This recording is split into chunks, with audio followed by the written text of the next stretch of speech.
안녕하세요. 저는 고민을 안고 사연을 쓰게 된 딸아이를 키우는 돌싱입니다. 혹시 후안무치라는 말 아시나요? 잘못을 저지르고도 전혀 미안한 마음을 가지지 않는 뻔뻔한 사람을 가리키는 말인데요.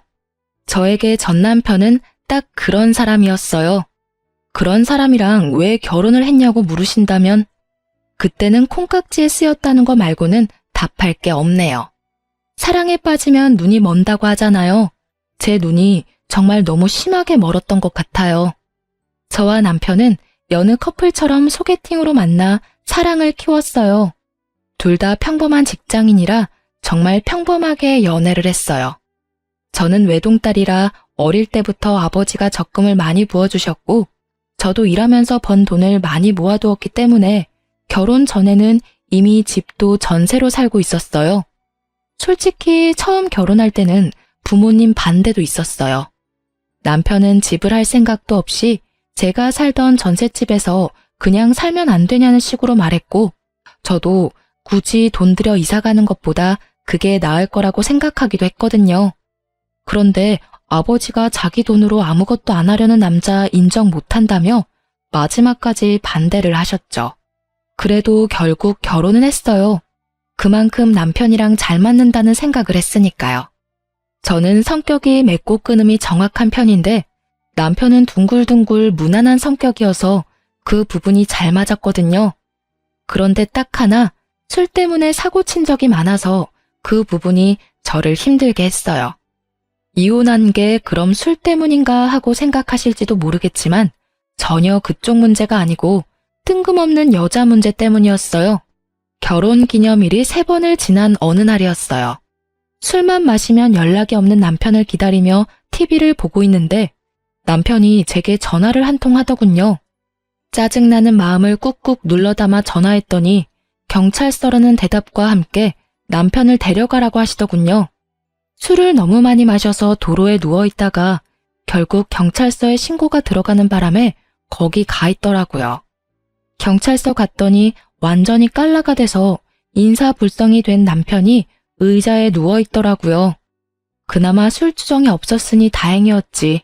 주정까지 했으면 한 대 패고 싶을 만큼 쪽팔렸어요. 부랴부랴 경찰서까지 남편 데리러 온 건 좋았는데 폰이 꺼져버렸더라고요. 저는 자기 전에 폰을 충전하는데 남편 데리러 여기까지 나올 줄 몰라서 충전을 잊어버리고 있었거든요. 결국 제 폰을 쓸 수 없으니 콜택시도 부를 수 없었어요. 남편 폰이 생각나서 콜택시를 부르려고 버튼을 누르는데 뭘 잘못 눌렀는지 이전 화면이 뜨더군요. 그리고 그 화면을 본 제 눈을 의심할 수밖에 없었어요. 남편이 웬 여자와 같이 있는 사진이었어요. 거의 껴안고 있는 데다가 서로 입술을 맞대고 있는 사진이었죠. 게다가 위에서 아래로 찍힌 각도로 보니 여자가 남편 다리 위에 올라가 있는 상태였어요. 그걸 보고 제정신 유지할 수 있는 여자가 이 세상에 있을까요? 그런데 얼굴을 확인하고 더 열이 받아버렸어요. 바로 남편이 자주 만나러 다니던 동네 누나였거든요. 이 여자를 제가 경계 대상에 넣지 않은 이유는 처음에 사귈 때 가장 먼저 소개시켜준 사람이었거든요. 동네에서 어릴 때부터 친하게 지내던 누나라며 결혼한 사람이라고 하기도 했고 나이가 남편보다 6살이나 많으니 바람을 필 거라고는 상상도 못했거든요. 절대로 연애 상대는 아닐 거라고 편하게 생각했는데 그 생각이 이런 참사를 불러온 것 같아요. 게다가 그 여자는 유부녀였고 남편도 유부남이잖아요. 일단 화를 내려놓고 다른 사진부터 확인했어요. 그랬더니 이건 확실하다 싶더라고요. 그 여자랑 찍은 사진이 넘쳐나더군요. 저와 남편은 서로 폰을 확인하는 행동은 한 적이 없었는데 그래서 그런지 굉장히 무방비하게 폰 안에 외도의 흔적들이 가득하더라고요. 그 흔적들을 저장하려니 제 폰은 이미 배터리가 나갔고 어쩔 수 없이 사람을 하나 불러야 했어요. 폰 번호를 알고 있는 제 사촌 오빠에게 전화했어요. 근처에 살고 있고 지금이면 운동을 할 시간이라 오기도 편할 거라고 생각하고 불렀거든요. 도대체 남편이 술을 얼마나 마셨길래 태우지도 못할 만큼 떡이 됐어? 그러게 말이야. 근데 그게 중요한 게 아니라고 지금. 잠깐 폰 들고 이리 와봐. 저는 오빠의 팔을 끌어 남편 폰 앞으로 데리고 왔어요. 그리고 남편의 외도 사진과 카톡 내역을 모두 보여주며 사진 좀 찍으라고 말했어요. 동영상도 찍으라고요.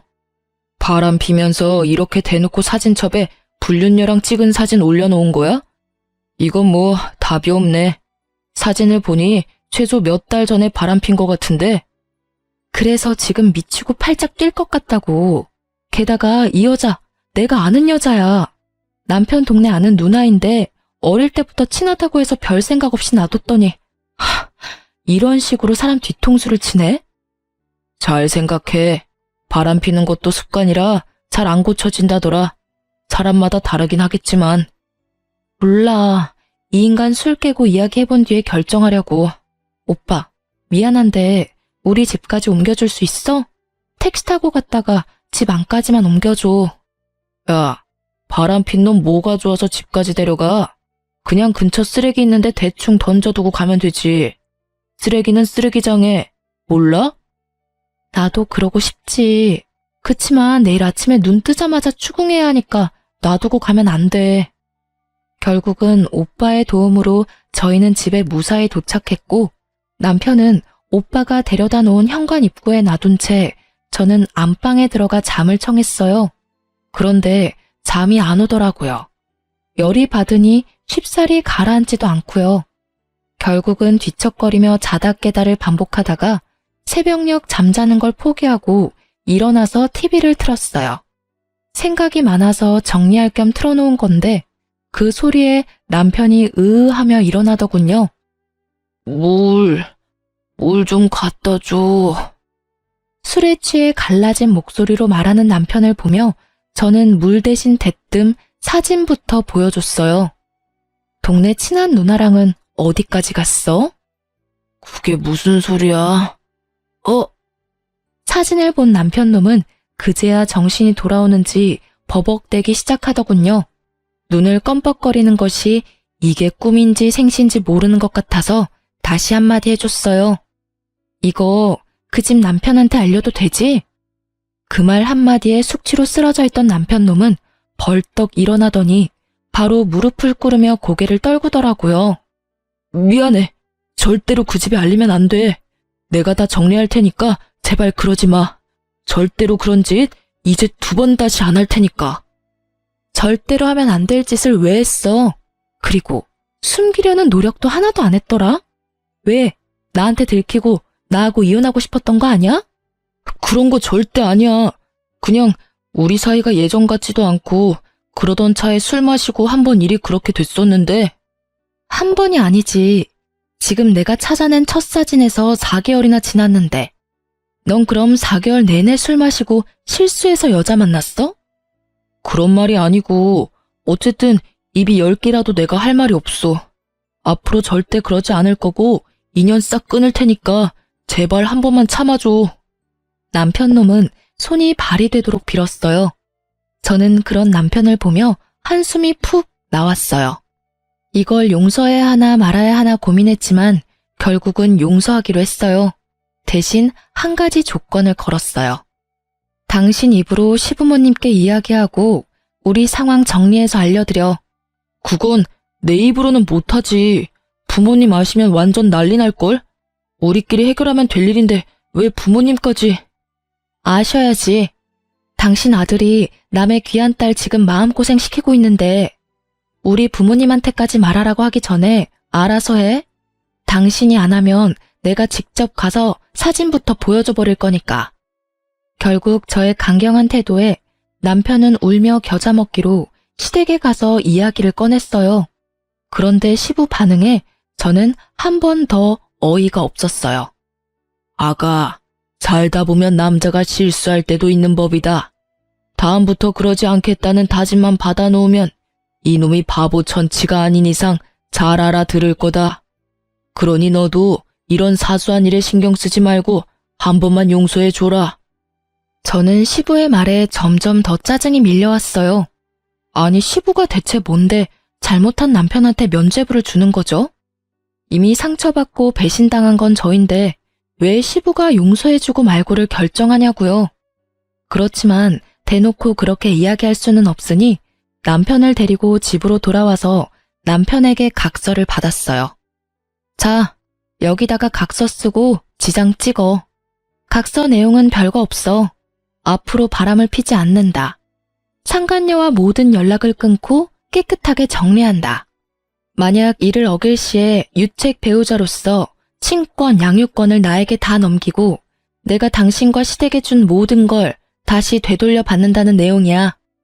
그걸 들은 남편은 알겠다며 각서를 쓰고 사인이며 지장이며 다 찍더군요. 저는 남편에게 한 가지 더 조건을 걸었어요. 월급 통장이랑 카드 내역 매달 한 번씩 확인하겠다고요. 돈을 어디다 썼는지 알면 허튼 짓 안 할 테니까요. 그렇게 가정의 평화는 지켜졌지만 뭔가 모를 찜찜함은 여전히 남아 있었어요. 그리고 이 다음 주에 저는 제가 임신 초기라는 걸 알게 됐죠. 잘 됐다고 생각했어요. 큰 산 넘었고 설마 남편이 개또라이가 아닌 이상 다시 이런 일을 벌이지는 않을 거라고 생각했거든요. 제가 상상한 미래는 비온 뒤에 땅이 굳는 거였는데 실상은 달랐어요. 굳다 못해 쫙쫙 갈라져 버렸거든요. 남편이 각서를 쓰고 3개월이 지났을 때 저의 임신은 이제 막 안정기에 들어서게 됐어요. 남편은 제게 외도를 걸린 이후로 집에서는 쭈구리처럼 지냈어요. 당연한 일이었죠. 본인이 제게 잘못한 일이 있으니 집에서 어깨를 못 펴는 거잖아요. 그렇지만 남편이 계속 그렇게 행동할수록 그런 생각이 들었어요. 태어날 아이가 이런 아빠 모습을 보면 어떻게 생각할까 하고요. 교육적으로도 정서적으로도 좋을 것 같지는 않다는 생각으로 남편과 맛있는 것도 자주 먹으려고 하고 대화도 많이 나누려고 노력했어요. 그때의 일을 최대한 빨리 덮어버리고 싶었거든요. 그런데 남편은 떨떠름한 표정으로 제게 맞춰주고는 있었지만 크게 관심은 없는 모습이었어요. 솔직히 그 모습에 한 번 더 상처받았거든요. 외도 후에 마누라한테 잘해주려는 남편은 없을 거예요. 눈치부터 보게 되니까요. 그렇지만 제가 이 정도로 노력하면 본인도 노력을 해야 하잖아요. 이걸 어떻게 해야 할까 하던 중에 저희가 집을 옮기려고 계획하고 있었는데 적당한 집이 나와 집을 옮기려고 준비를 하고 있었어요. 지금 살고 있는 전셋집을 내놓고 아파트로 이사 가려고 했거든요. 그래서 집 청소를 한번 싹 하기로 했어요. 사람들이 집을 보러 자주 올 예정이니 귀금속이나 너무 잡다한 물건들은 당분간 차에 실어놓을 예정이었어요. 제 차보다는 남편 차가 SUV로 크기 때문에 거기 짐을 놓자고 이야기가 됐어요. 남편과 함께 짐을 나르고 있는데 제가 차 안에 있는 물건을 정리하다가 차 키를 잃어버린 거예요. 차 키를 찾으려고 이리저리 둘러보다가 발판 쪽에 떨어뜨렸나 싶어서 조수석 쪽 발판을 들어 올렸더니 아무것도 없더라고요. 그래도 혹시나 싶어 운전석 쪽 발판을 들어 올리려는데 남편이 급하게 다가오더니 차 키 여기 없을 거라며 갑자기 저를 막아서더라고요. 아니, 없으면 없지 왜 막아서는 거지? 이상한 생각이 확 들더라고요. 결국은 남편 저지하고 차 안에 들어가 문 잠그고 발판을 들어봤더니 거기 검은색 폰 하나가 있더군요. 남편 폰과는 다른 기종이었는데 알고 보니 남편 세컨폰이었더라고요. 폰을 열어보니 제 눈을 또 의심할 수밖에 없는 것들을 봤어요. 남편이 또 바람을 피우고 있더라고요. 그것도 저번에 그 누나랑요. 제가 용서해준 지 꼴랑 3개월밖에 지나지 않았잖아요. 게다가 애가 뱃속에 있는데 바람이라니. 열받은 제가 차문을 열고 나왔어요. 너 이거 뭐야? 폰 숨겨두고 그 여자랑 또 바람을 피워? 몇 개월 지났다고 또 바람이야. 아니지. 혹시 그때 해결 안 했던 거야? 헤어진다더니 여전히 즐겁게 이중생활하면서 살았던 거냐고. 저는 남편 세컨폰을 열어서 거기 적혀진 카톡 대화들을 읽었어요. 자기야 사랑해. 보고 싶어? 그리고 여동생 남동생? 아, 들키면 동생 이야기라고 둘러대려고 여동생 남동생이라 적어놨어? 암호까지 정해서 더 주도 면밀하게 나를 속이려고 했다 이거지? 반성 같은 건 아예 한 적이 없네. 내가 용서해준다고 했을 때도 아예 헤어질 생각 없었고 잘 됐다 싶었나 본데 이번에는 못 참아. 당장 이혼할 거야, 이 나쁜 놈아. 어디서 할 게 없어서 계집질이야? 화가 난 저는 노상에서 소리를 질러댔고 남편은 그런 제 모습에 저번처럼 무릎 꿇더니 용서해달라며 질질 짜더라고요. 여보, 미안해. 진짜로 내가 다 잘못했어. 제발 한 번만 더 기회를 줘. 뱃속에 아이를 보면서라도 참아. 용서? 내가 저번에 용서해줬다가 지금 얻은 게 뭔데? 당신 두 번째 바람 펴서 임신한 마누라 뒷골 터지게 만들어놓고 용서? 미안하다고 하면 끝이야? 용서해달라고 하면 다 되는 거냐고. 왜 내가 용서해줘야 하는 건데? 그리고 뱃속의 아이를 생각하면 참으면 절대 안 되지. 너 같은 거랑 인연을 끊는 게 아이 인생에 더 도움되는 일 아니야? 너도 그렇게 생각하잖아. 어느 엄마가 이제 곧 태어날 아이한테 바람핀 거 용서해줬는데 또 바람핀 아버지를 주고 싶겠냐고. 정말 이번 한 번만이야. 앞으로는 절대로 당신이 하지 말라는 건 아무것도 안 할게.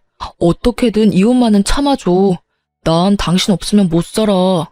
손이 발이 되도록 싹싹 비는 모습을 보고도 더 열이 뻗는 건 아마 첫 번째 외도 때 그 모습을 보고 용서해줬던 저의 바보 같은 모습이 떠올라서였을 거예요. 저에게는 이 남자에 대한 믿음이 아주 조금도 남아있지를 않았어요. 저러고 또 바람 피겠지. 2번이면 3번은 쉽겠죠. 입만 열면 거짓말. 네가 왜 나 없으면 못 살아? 저 상관이 없으면 못 사는 것 같은데 이혼해 줄게. 둘이서 살아. 고작 3개월을 못 참아서 각서 쓰고도 바람핀 년이랑 계속 만나는 거 보면 그렇게 죽고 못 사는 사이인 거 내가 인정해 줄게. 그런데 우리 아이한테는 너 같은 아빠 필요 없으니까 여기서 인연 끊어. 넌 제대로 된 남편도 아니고 아빠도 아니야. 앞장서. 당장 시댁 가서 이혼한다고 말씀드리게. 열받은 저는 남편을 끌고 시댁으로 가려고 했어요. 남편이 완강하게 거부하더군요. 시댁에 알리는 게 무서웠나 봐요. 무서운 짓을 왜 했냐고 윽박 지르려다가 참았어요. 이번에야말로 시댁 가면 시부에게 당신 아들이 무슨 짓을 저질렀는지 확실하게 알려주고 싶었어요. 시부가 무슨 말로 남편을 두둔하든지 간에 코웃음 날려줄 준비도 되어 있었고요. 당장 앞장서라고. 시댁 가서 정산해. 시부모님도 그간 상황 다 알아야 우리 이혼할 때 큰 문제 없을 거 아니야? 무슨 정산? 그리고 나 이혼 안 할 거라니까? 넌 이혼 무조건 하게 되어 있어. 내가 너랑 헤어질 거라고 결심했으니까. 그리고 정산해야지. 너 첫 번째 외도 때 각서 썼잖아. 당신과 시댁에 준 모든 걸 되돌릴 거라고. 나 그거 받으러 시댁 갈 거야. 알지? 아버님 차 내가 빌려드린 거. 게다가 소소하게 빌려드린 돈도 있고 그리고 당신한테 사준 선물들은 다 놔두고 가. 넌 그 선물 받을 자격 없어. 그 말에 남편 얼굴이 사색이 되더군요. 여보, 진짜로 나 당신이랑 헤어지고 싶지 않아. 제발 다시 생각해봐. 나 정말로 다 끊을게. 깨끗하게 정리할 거라니까? 내가 정말 미안하다고. 하든 말든 너 마음대로 하고 솔직히 각서까지 썼는데도 그 여자 만난 거면 이 정도 각오는 이미 하고 있었던 거 아니야? 당신이 원해서 만났잖아. 그리고 너 말끝마다 미안해라고 하는데 그 말 앞으로 한 번만 더 하면 죽어. 미안해하지도 않으면서 뭐가 미안한데? 입버릇처럼 말하면서 마치 진짜 미안한 것처럼 굴고 그거에 넘어가서 내가 한 번 봐줬는데 이번에는 안 넘어가. 누굴 호구로 알고 당장 앞장서. 결국 미안한 마음 없이 미안하다며 소리만 치는 남편을 저는 시댁으로 끌고 갔습니다. 아니, 미안하다는 말은 왜 하는 건데요? 미안하다는 말을 들을 때마다 화가 치밀어 오르는 제 속도 모른 채 사과만 하면 다 끝날 거라고 생각하는 남편놈을 보니 그때 용서해준 게 그제야 후회가 되더군요. 시댁에 도착한 저는 표정이 무척 좋지 않았고 남편은 끊임없이 제 눈치를 보며 주눅들어 있었어요. 너희들 웬일로 왔어? 오늘 무슨 날이야? 어머님, 저희 이혼하려고요. 이 사람이 또 바람을 폈어요. 그것도 저번이랑 똑같은 여자하고요. 정리가 하나도 안 된 상태로 저 속이고 열심히 만나고 있던데 솔직히 더는 못 참아요. 어떻게 임신한 와이프 두고 다른 여자하고 바람이 나요? 새로운 여자였다면 덜 화났을지도 몰라요. 그런데 왜 또 그 여자냐고요. 두 사람 연애하는데 내가 방해물 같으니 제가 이혼하는 게 맞는 거겠죠. 아이고, 며느라가 진정 좀 해라. 뭐가 그렇게 바빠? 남자가 살다 보면 그럴 수도 있지. 그리고 너 임신 중이라 뭐 이래저래 저도 힘들었나 보지. 네가 이해를 좀 하고 넘어가. 그리고 어차피 상대방도 남편이랑 애가 있다는데 그냥 불장난 같은 거였을 테고 진지하게 만나는 그런 건 아닐 것인데 너도 부인이 돼가지고 그런 불장난을 심각하게 받아들이고 그렇게 난리치면 안 되지. 뱃속에 애도 있으니 흥분도 좀 가라앉히고 생각을 하면. 불장난 정도가 아니잖아요. 지금 이 사람 하는 짓을 보시라고요.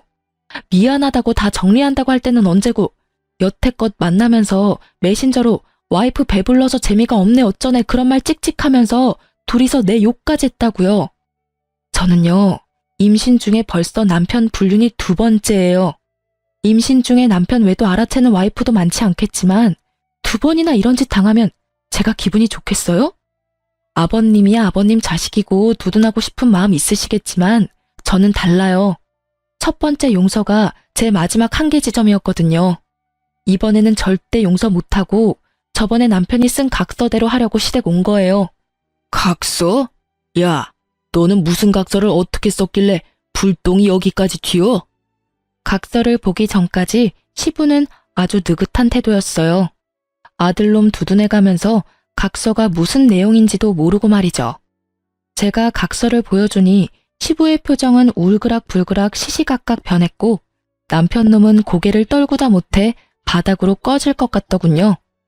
아버님 쓰고 계시는 차 가져갈게요. 그거 어차피 저희 친정어머니 명의잖아요. 운전자 보험에 특약 넣어서 저희 차 몰고 있던 거였으니까 이혼하면 당연히 다시 저희 엄마한테로 돌려주셔야 하는 게 맞는 거고요. 솔직히 이런 일 없었으면 조만간 아버님 차 될 수도 있었는데 그 부분은 죄송하게 생각해요. 제 명의였다면 그것도 재산 분할에 들어가는 거였을 텐데 어머니 명의라서. 그냥 돌려주시는 게 깔끔하실 것 같아요. 제 말에 시부가 완전 열받아서 남편 등짝을 후려 패더군요. 너 도대체 무슨 뻘짓을 하고 다녔길래 집에 불똥이 튀게 만들어? 아랫돌이 간수 잘하라고 내가 몇 번을 말했어.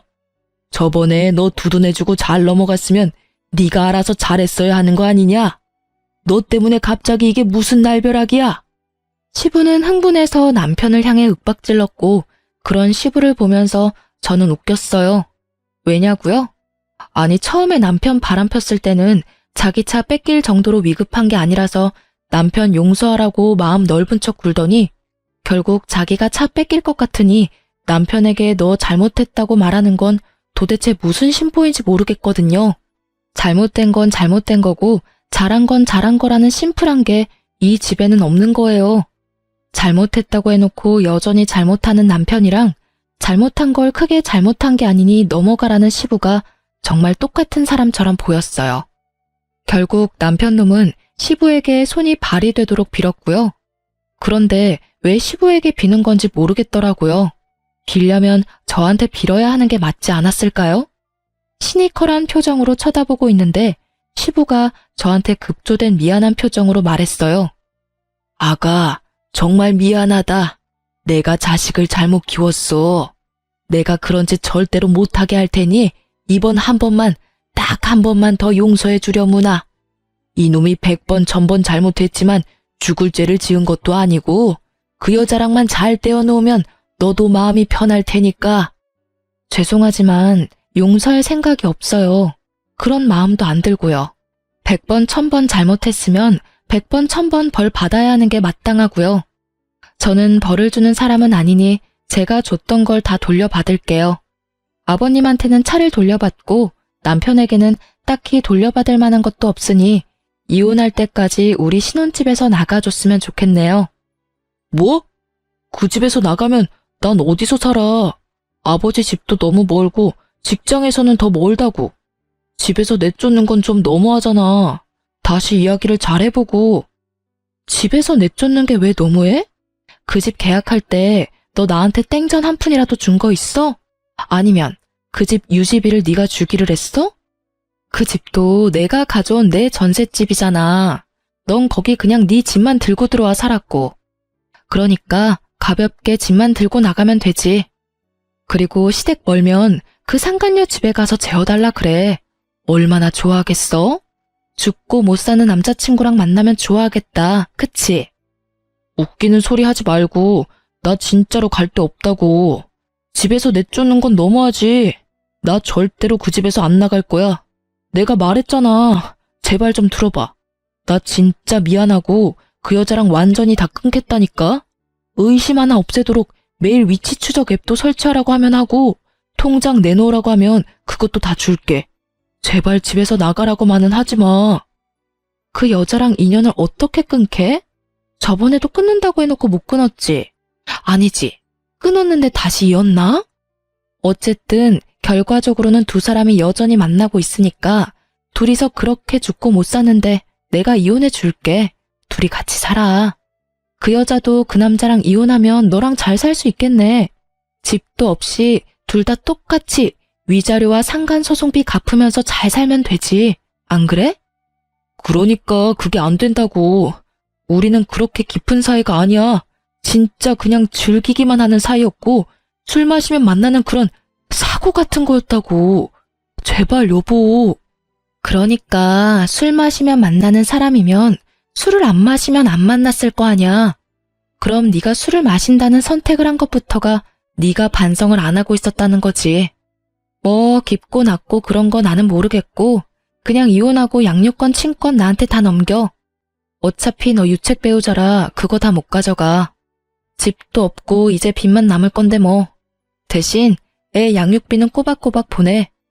남편은 대답도 못하고 그저 한숨만 푹푹 내쉬더라고요. 미안한 기색은 하나도 없이 이 상황을 어떻게 모면해야 하는 것만 눈에 보이더라고요. 아버님도 죄송하지만 그 차 돌려주세요.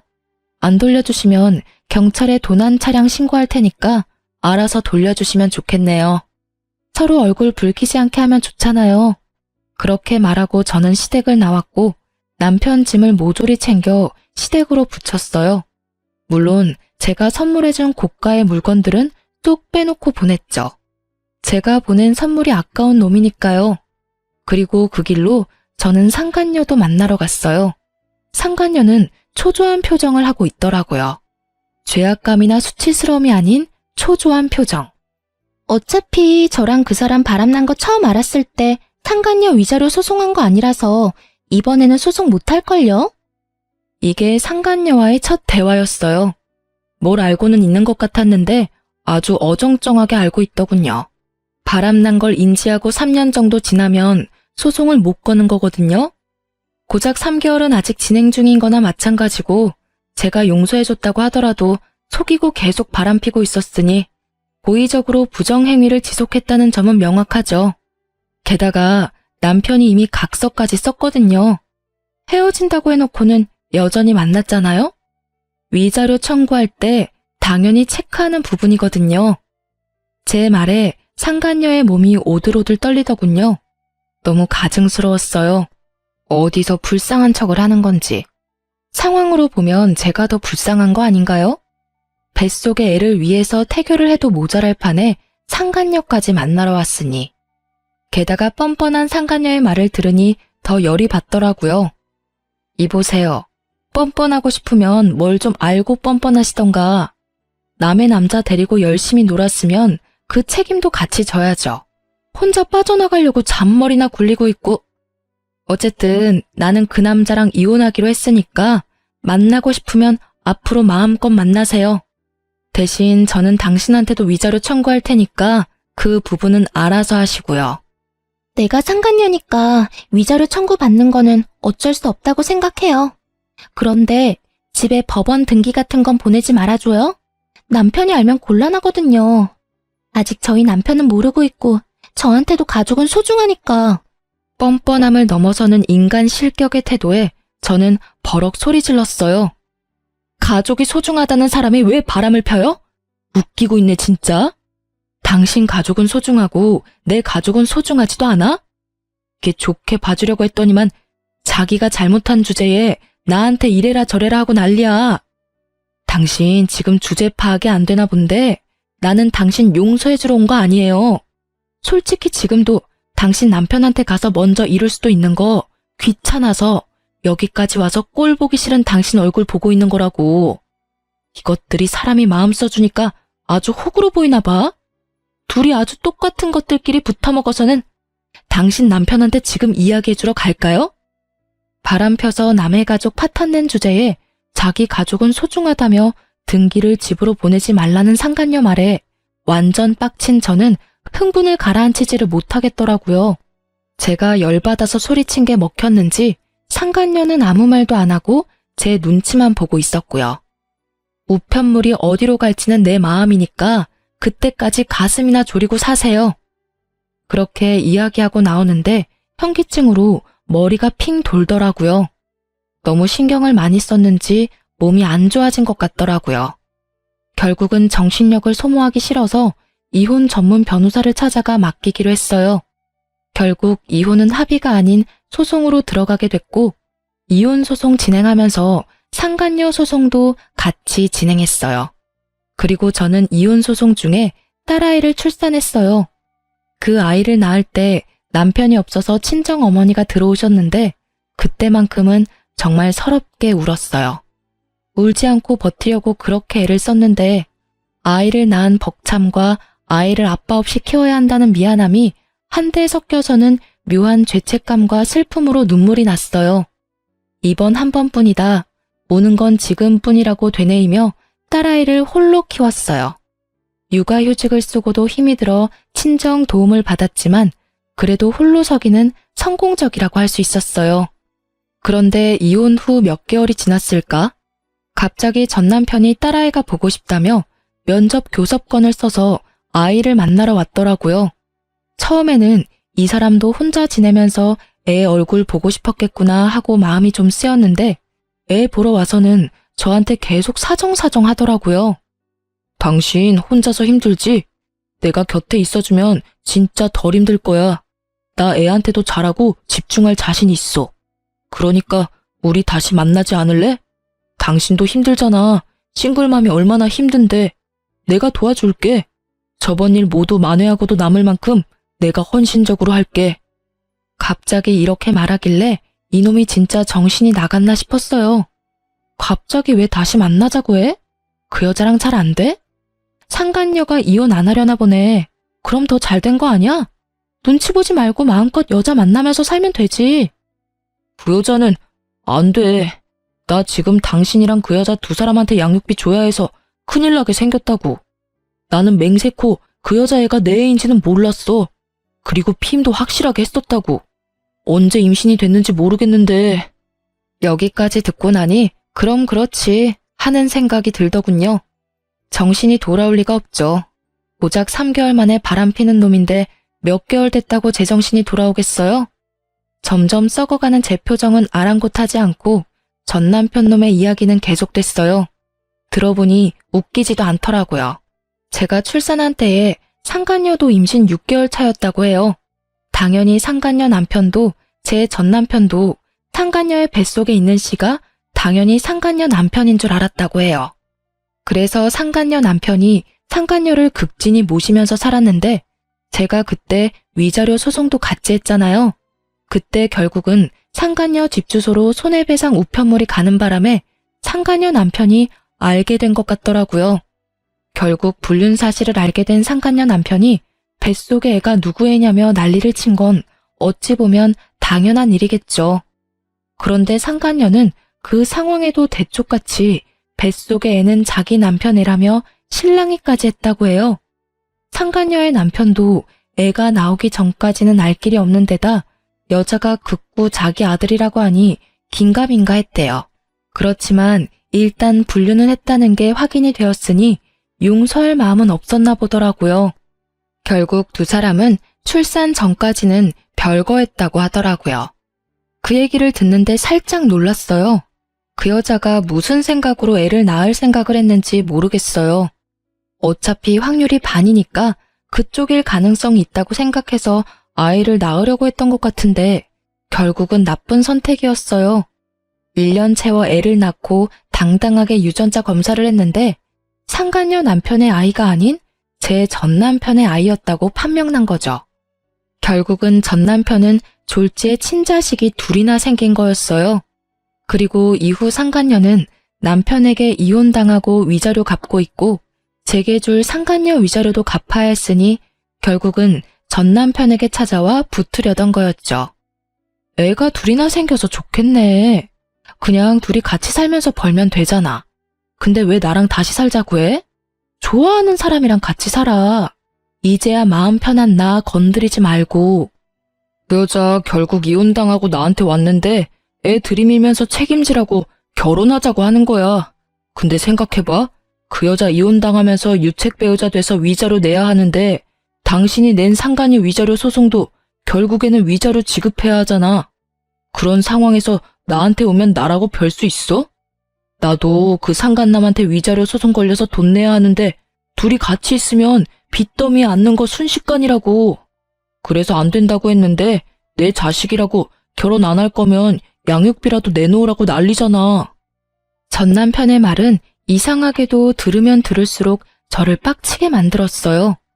이제 상관없는 사람이라 그런 이야기에 화를 내지 않을 때도 된 것 같은데 말이죠. 결국은 딸아이를 보러 온 이유가 양육비를 한 명분이라도 덜 내기 위해서 교섭을 하러 온 거라는 걸 알게 된 저는 참지 못하고 그 자리에서 남편 싸대기를 날려버렸어요. 남들이 보든 말든 부끄러움보다는 이놈을 그냥 놔두면 안 되겠다는 생각이 더 컸거든요. 야, 이 썩을 놈아. 네가 뭘 잘해서 지금 여기 와서 합치자는 소리를 해? 상간녀 임신시킨 게 내 잘못이야? 양육비를 두 사람한테 주려니까 아까워? 그럼 그런 짓을 하지를 말았어야지. 역시나 사람은 고쳐 쓰는 게 아니라더니. 너 제정신 돌아올 줄 알았던 내가 미친년이지. 내가 지금 무슨 생각을 하는지 너한테 알려줘? 아랫돌이 잘못 눌려서 집안 풍비박산 만든 건 물론이고 지 인생까지 스스로 나락 보내버리는 한심한 놈하고 지금이라도 이혼해서 정말 다행이라고 생각해. 알아? 네가 우리 딸 핑계대고 여기 와서 그런 말 하지만 않았어도 이 정도로 화나지는 않았을 거야. 저는 딸애가 1살도 안 되어 말을 이해하지 못하고 있다는 것에 정말 깊은 감사를 할 수밖에 없었어요. 만약 이 아이가 커서 이 한심한 놈이 아빠라는 걸 안다면 정말 생각만으로도 끔찍해요. 딸아이에게는 차라리 아빠의 존재를 숨겨버리고 싶을 만큼이었어요. 남편 놈은 저한테 한 대 맞고도 정신을 못 차리는지 배째라식으로 누워 애처럼 떼를 쓰더군요. 몰라. 나도 지금 너무 힘들다고. 당신이 안 도와주면 파산해서 양육비고 뭐고 아무것도 못 보낼 거라고. 그러니까 당신이 좀 알아서 해줘. 그쪽이랑 다르게 우리는 부부 사이였잖아. 작년까지만 해도 부부 사이였었지. 지금은 아니고. 잘 됐다고 생각하라고. 두 사람 사이에 어떤 방해물이 있어도 잘 만날 자신 있던 거 아니었어? 그깟 위자료 양육비 같은 거 크게 신경 쓰지 말고 만나. 그 여자도 남편이랑 헤어졌다니 잘 됐잖아. 알콩달콩 위자료 갚으면서 그쪽 아기 재롱 보면서 살아. 나랑 사느니 그 여자랑 사는 게 더 마음 편할 거 아니야? 전혀 마음 편하지 않다고. 당신도 잘 생각해봐. 애가 얼마나 힘들겠어? 아빠 빈자리를 느끼면 나중에 우리 아빠 어딨냐고 물으면 어떡할래? 그런 일 있을까봐 미리 당신한테 이야기하는 거라고. 찌질한 새끼. 정말 욕하고 싶은 걸 절실히 참으며 뻘소리 짓거리는 남편에 소리쳤어요. 나랑 살면 마음 편할 것 같아? 그러게 왜 아빠 빈자리를 느끼게 할 짓을 했냐고. 그랬다고 내가 당신한테 기회를 안 준 것도 아니잖아. 이미 한번 용서했으면 그때 깨끗하게 헤어졌었어야지. 그러면 이런 일 없었을 거 아니야. 그 여자 다시 만나려고 생각했을 때는 이런 일 생각도 못했지. 앞날을 좀 생각하고 살아 이 나쁜 놈아. 그리고 나는 네 상간녀 바람막이는 절대 안 될 거야. 그리고 내 새끼 양육비도 절대로 다 받을 거고. 당신이 안 주면 당신 어머니 아버지한테까지 가서라도 받아올 거니까 알아서 잘 처신해. 한 줌의 용서도 없는 제 목소리에 남편 놈은 다시 또 질질 짜며 불쌍한 얼굴로 저를 쳐다보더라고요. 미안함은 전혀 없으면서 미안하다고 말하며 지가 원하는 것만 말하는 놈이 용서를 구하는 것 자체가 거짓인 거잖아요. 이때 정말 후안무치라는 말이 딱 떠올랐어요. 표정만 미안하고 전혀 미안함을 못 느끼는 사람이 전 남편이었던 거죠. 그렇게 전 남편을 놔두고 씩씩거리며 딸애를 데리고 나오는데 정말 눈물이 줄줄 났어요. 슬픔이 아니라 분노의 눈물이요. 저딴 미친놈도 내 딸이라고 결국 면접 교섭권을 쓰면 만나게 해줘야 한다는 게 너무 싫었거든요. 전 남편 놈 하는 꼴을 보니 이번 한 번으로 끝날 것 같지도 않았고 볼 때마다 저지랄 할 것 같아서 앞으로가 더 답답했어요. 솔직히 남편의 첫 번째 외도를 발견했을 때 저도 쉬운 마음으로 용서했던 건 절대 아니었어요. 외도를 겪어본 여자들은 다 그렇겠지만 그게 용서를 한다 만다의 판단이 가능한 게 아니거든요. 판단을 한다보다는 속어법이죠. 용서를 하는 것이 내게 더 나은가, 용서를 하지 않는 것이 내게 더 나은가. 당연히 제 입장에서 생각할 수밖에 없는 문제이기도 하고요. 이미 상대방은 저를 상처 주었고 그 상처는 아물지 못할 거라는 걸 아니까요. 그래도 용서했던 건 남편의 미안함이 진짜라고 믿었기 때문이었어요. 그런데 미안함도 만들어낼 수 있다는 더러운 사실을 알고 나니 마음이 아예 식어버리더라고요. 글을 쓰고 있는 지금도 저는 딸아이와 단 둘이 살고 있어요. 가끔 사람들이 재혼 이야기를 꺼내기도 하고 딸아이니까 다른 곳에 시집 가기도 편하지 않냐고 묻기도 해요. 다들 저를 생각해서 하는 말이라는 건 잘 알지만 딱히 마음이 동하지는 않아요. 사람을 만나는 건 좋은 일이고 생활에 활력이 되지만 아이를 키우면서 만나는 건 힘이 들거든요. 그리고 재혼을 할 만큼 남자에 대한 신뢰가 다시 돌아오지는 않은 상태라 당분간은 이 상태를 유지하고 있을 거예요. 아이를 키우는 재미가 쏠쏠하지만 매번 애를 만나고자 시도하는 남편을 막는 것도 힘들어요. 지금은 아빠라는 존재에 대해 아예 생각하지도 못하게 하지만 앞으로 좀 더 크면 다르겠죠. 곧잘 제 말을 따라하며 놀기 좋아하는 딸애가 어린이집에 들어가서 아빠라는 단어를 알게 되고 왜 자기는 아빠랑 같이 살지 않냐고 물어보면 뭐라고 대답해야 할지 감이 오질 않거든요. 아빠가 나쁜 사람이라고 말하면 아이에게 상처가 될 것 같고 아빠가 바쁘다고 말하면 그럭저럭 넘어갈 것 같긴 하지만 언젠가는 진실을 알게 되겠죠. 혹시 나중에 아이가 좀 커서 왜 자기는 아빠가 없냐고 물어보면 이혼 사유를 솔직하게 밝히는 게 맞을까요? 아니면 이혼했다는 것만 밝히고 그 사이의 일은 어른들의 일이라고 일축시키는 것이 더 좋을까요? 글을 읽으시는 분들의 많은 조언을 부탁드립니다. 그리고 글 읽어주셔서 너무 감사해요.